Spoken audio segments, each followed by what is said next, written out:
Bab 2788. Uji coba neraka. Orang sendiri. Harus dikatakan bahwa saat ini Mileye sama persis dengan penampilan wanita, keduanya berwarna merah. Terlebih lagi, energi jahat dan jiwa pembunuhan Mileye yang terpancar dari Mileye tidak lebih lemah dari seorang wanita. Yang terpenting, mata Mileye juga berwarna merah darah. Dari segi penampilan, tidak ada perbedaan antara keduanya. Setelah melihat perubahan pada Mileye, wanita itu memang sedikit bingung. Orang sendiri. Wanita itu memandang Mileye, matanya penuh rasa ingin tahu, kamu benar-benar orang sendiri. Mileye mengangguk. Wanita itu memandang Mileye, kamu adalah kekuatan garis darah. Mileye berkata dengan serius, aku adalah orang klan neraka yang istimewa. Wanita itu memandang Mileye dan tidak berkata apa-apa. Mileye berkata, apakah kamu tidak percaya? Wanita itu mengangguk. Mileye tersenyum dan berkata, tidak apa-apa. Kamu akan percaya jika kita bisa bergaul lebih lama. Wanita itu memandang Mileye dan setelah beberapa saat, dia tersenyum dan berkata, oke. Saat dia berbicara, dia mengulurkan tangan kanannya, bangun. Mileye menarik wanita, tangannya halus dan lembut. Wanita itu menarik Mileye, lalu berkata sambil tersenyum, siapa namamu? Mileye berkata, Mileye. Wanita itu tersenyum dan berkata, namaku Sela. Mileye melihat sekeliling dan tak lama kemudian dia melihat sebuah kota kuno di ujung pandangannya. Sela tiba-tiba berkata, kota neraka. Ayo pergi. Mileye mengangguk, oke. Sela tiba-tiba menoleh ke arah Mileye, bisakah kamu melepaskan tanganmu? Mendengar hal itu, Mileye tertegun sejenak, lalu segera melepaskan tangan kanan Sela dan berkata sambil tersenyum, maaf, aku tidak bersungguh-sungguh. Sela tersenyum dan berkata, aku percaya padamu. Mileye. Sela membawa Mileye pergi dan berjalan pergi. Sepanjang perjalanan, Mileye diam-diam berjaga-jaga. Dia tidak naif seperti benar menganggap pihak lain begitu mudah dibodohi. Beberapa saat kemudian keduanya sampai di tembok kota. Ada dua orang klan neraka yang menjaga gerbang kota. Saat mereka melihat Mileye dan Sela, mereka berdua tidak ada halangan dan Mileye dan Sela diperbolehkan masuk ke dalam kota.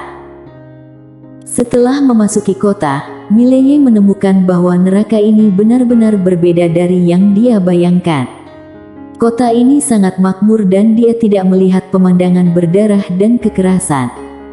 Meskipun orang-orang klan neraka ini muncul, mereka semua tampak menakutkan, tapi sepenuhnya berbeda dari neraka yang dia bayangkan. Dalam imajinasi aslinya, neraka pasti sangat menakutkan. Orang-orang klan neraka ini mungkin seperti hantu, berwajah garang, penuh pembunuhan berdarah dan sebagainya. Tapi di sini, hal itu tidak terjadi, kecuali penampilan istimewa mereka. Orang-orang klan neraka di kota ini sama seperti orang normal. Sela tiba-tiba tertawa dan berkata, apakah orang di luar mengatakan kami menakutkan? Mileye mengangguk. Apakah kamu tahu Raja Seni Bela Diri? Sela mengangguk sedikit, Raja Seni Bela Diri yang paling menonjol dalam sejarah klan Tailing. Mileye berkata dengan serius, dia baru saja mengatakan hal-hal buruk tentangmu, mengatakan bahwa kamu pada dasarnya kejam dan suka membunuh. Sela tertawa. Mileye melirik Sela, kenapa kamu tertawa? Sela tertawa kecil dan berkata, biasa saja. Saat itu kita diusir dari alam semesta tanpa batas sebagai pecundang dan sebagai pecundang, dengan sendirinya kita akan dipanggil iblis. Bisa dimaklumi. Mileye mengangguk, memang. Sela tersenyum, dia melirik ke arah Mileye, senyumnya agak bermakna. Pada saat ini, Mileye tiba-tiba berhenti, dan dia menoleh untuk melihat tidak jauh, di mana ada seorang wanita berlutut di depan aula besar. Wanita itu tidak bernafas. Dan ada pula yang melirik ke ruang utama yang diberi nama Aula Sendian. Mileye sedikit penasaran, apa ini? Sela tampak tenang, wanita itu adalah ketua klan terakhir klan Nerakaku. Mendengar hal itu, Mileye tertegun sejenak, menjadi ketua klan. Sela mengangguk. Mileye sedikit penasaran, mengapa dia berlutut di sana. Setelah Sela terdiam beberapa saat, dia berkata, karena dialah klan neraka mengalami kekalahan telak dan hampir musnah. Mileye bertanya, mengapa? Sela berkata dengan lembut, saat itu, dia jatuh cinta dengan salah satu anggota klan Moro. Karena dia menyukainya, dia tidak memiliki tindakan pencegahan. Dia ditipu olehnya dan membawa 12 master anggota klan kami bersamanya pergi ke klan Moro dan 12 orang terakhir disergap dan dibunuh oleh klan-klan Moro dan alam semesta tanpa batas dan klan lainnya. Pada saat yang sama, klan Nerakaku dikepung dan seluruh klan hampir musnah. Jika jiwa leluhur tidak muncul, klan Nerakaku akan dibantai. Mileye berbisik, apakah dia sudah mati? Sela mengangguk. Mileye menoleh dan menatap wanita di kejauhan, mendesah dengan suara rendah, ini adalah pria tampan dirusak oleh usia tua, wanita cantik dirusak oleh lidahnya, dan seni bela diri hancur. Sela tiba-tiba berkata, kamu sekarang berada di alam-alam asli, kan? Mileye mengangguk. Sela tersenyum dan berkata, tahukah kamu keadaan apa yang berada di atas alam asli? Mileye menggelengkan kepalanya. Sela memandang Mileye, alam bencana.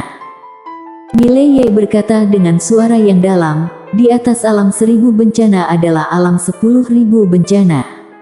Sela mengangguk. Mileye menghela nafas dengan suara rendah. Saat itulah Sela berhenti, tak jauh di depannya ada sebuah lorong dan di ujung lorong ada sebuah lubang hitam. Sela berbalik dan memandang Mileye, jalan ini disebut jalan menuju neraka dan ini adalah jalan uji coba klan Nerakaku. Jika kamu bisa keluar dari jalan ini, kamu memiliki peluang besar untuk mencapai kondisi bencana. Mileye memandang Sela, kenapa? Sela tersenyum dan berkata, mau masuk. Mileye terdiam. Sela tertawa kecil, apa yang kamu ragukan? Atau, apa yang kamu takutkan? Tidak ada orang di atasku yang berani membunuhmu, jadi kenapa aku harus membunuhmu? Saat dia mengatakan ini, dia menggelengkan kepalanya, kamu sangat berbakat dan sangat fleksibel, tetapi tahukah kamu apa yang paling kurang dari kamu? Mileye memandang Sela, yang tersenyum tipis, berdarah. Mileye terdiam. Sela melanjutkan, setelah dipermalukan oleh Raja Seni Bela Diri, pernahkah kamu berpikir untuk membalas dendam? Jika aku jadi kamu, aku akan bunuh diri hari itu agar tidak dipermalukan, atau aku akan menanggung penghinaan dan menanggungnya untuk masa depan. Sambil mengatakan itu, dia menepuk pelan bahu Mileye, lalu berkata, anak muda, kamu harus mengerti kebenarannya. Alasan kenapa kamu masih hidup sekarang bukan karena kamu mencolok atau mewah. Karena dari betapa pintarnya kamu, tetapi karena sebab dan akibat yang besar di belakangmu. Selain sebab dan akibat yang besar ini, kamu pikir kamu ini siapa? Kamu bukan siapa-siapa. Juga, aku sekarang alasan mengapa aku membiarkanmu memasuki cobaan neraka ini bukan karena seberapa baik kamu, tetapi karena aku menghargai sebab dan akibat di belakangmu dan aku ingin menggunakan sebab dan akibat di belakangmu untuk melawan yang di atas. Kalau tidak, menurutmu aku terlalu sibuk mengobrol denganmu di sini. Mileye mengangguk, mengerti. Sela menggelengkan kepalanya, sulit bagimu untuk benar mengerti. Sulit bagi orang yang terbiasa mengandalkan orang lain untuk mengubahnya. Ada semacam ketergantungan yang ada di dalam tulang. Sama seperti sekarang, apakah karena kekuatanmu sendiri kamu begitu tenang ngobrol denganku dan menghadapku dengan tenang? Tidak, kamu hanya mengandalkan seseorang di belakangmu dan kamu pikir tidak ada yang berani membunuhmu. Hal ini, secara tidak sadar telah engkau hindari di dalam hatimu sepanjang waktu, tidak berani menghadapinya secara langsung. Saat dia berbicara, dia melihat Mileye tersenyum dan berkata, Raja seni bela diri meremehkanmu, bukan karena kamu lemah, tetapi karena kamu tidak pernah memandang dirimu sendiri. Berbicara tentang ini, dia menunjuk ke jalan percobaan neraka di kejauhan. Hanya 3 orang dari klan nerakaku yang pernah melewati jalan ini dalam sejarah. Apakah kamu bisa berjalan atau tidak, itu terserah kamu. Jika kamu tidak mau, jangan khawatir, klan neraka tidak akan menyakitimu, kamu bisa tinggal di sini atau pergi kapan saja. Setelah berbicara, dia berbalik dan pergi. Saat ini, pedang biru gaib di tangan Mileye tiba-tiba berkata, musuh majikan muda terlalu kuat. Sela tidak menoleh ke belakang, orang yang tidak kompeten akan selalu memiliki alasan yang tak terhitung jumlahnya. Di tempat yang sama, Mileye terdiam beberapa saat, lalu dia berjalan menuju lubang hitam di kejauhan dan tidak lama kemudian, dia menghilang di ujung lorong. Raja seni bela diri, pendeta. Dia ingin mendapatkan kembali rasa malu yang diberikan kedua wanita ini padanya, daripada membiarkan Lydia menyelesaikan semuanya. Di ujung jarak, Sela berhenti, dia menoleh untuk melihat lubang hitam di kejauhan dan tetap diam. Pada saat ini, seorang lelaki tua muncul di depan Sela dan lelaki tua itu memberi sedikit hormat, ketua klan. Ketua klan. Sela di depannya adalah ketua klan neraka saat ini. Orang tua itu berkata dengan suara yang dalam, Raja seni bela diri dan pendeta memintanya untuk datang ke klan neraka. Apa tujuannya? Sela terkekeh dan berkata, 2 tujuan, yang pertama menyiksa si kecil ini. Tujuan kedua adalah menyalahkan klan neraka kita. Jika si kecil ini mati di klan neraka kita, maka karma yang kuat ini ditanggung oleh klan nerakaku. Wajah lelaki tua itu muram, kedua wanita ini lebih buruk dari yang lain. Sela melihat ke lubang hitam di kejauhan, awalnya aku ingin dia pergi, tapi kemudian, aku berubah pikiran. Orang tua itu bingung, mengapa? Sela tersenyum dan berkata, apa pendapatmu tentang pemuda ini? Orang tua itu berpikir sejenak, lalu berkata, lumayan, tapi tidak terbaik. Sela tersenyum dan berkata, untuk menilai apakah seseorang itu baik atau tidak, kamu tidak boleh melihat ke bawah dari sudut pandang orang yang lebih unggul, tetapi kamu harus bertanya pada dirimu sendiri bagaimana kamu dibandingkan dengan dia di usianya. Karena itu, dia menoleh untuk melihat lelaki tua itu. Setelah hening beberapa saat, lelaki tua itu berkata, aku tidak sebaik dia. Sela mengangguk, pemuda ini adalah bakat yang mudah dibentuk. Namun, dia memiliki masalah mental. Seperti yang kukatakan tadi, mentalitas percaya diri telah merugikannya. Jika dia benar-benar bisa hadapi dirinya sendiri dan dia akan melakukannya lebih baik. Saat dia berbicara, dia perlahan menutup matanya, bukan hanya dia, tetapi kita sendiri harus selalu mengultivasi pikiran kita. Cara berkultivasi adalah dengan mengultivasi hati kita dan hati kita akan berubah seiring dengan pertumbuhan kita sendiri dan faktor eksternal. Oleh karena itu, kita perlu mengultivasi hatimu sendiri setiap saat dan menghadapi dirimu sendiri secara jujur. Orang tua itu berkata dengan suara yang dalam, bisakah dia keluar dari situ? Sela tersenyum dan berkata, ya. Orang tua itu memandang Sela, mengapa ketua klan begitu yakin? Sela tersenyum kecil, dia berdarah, kejam dan memiliki hati yang sangat kuat.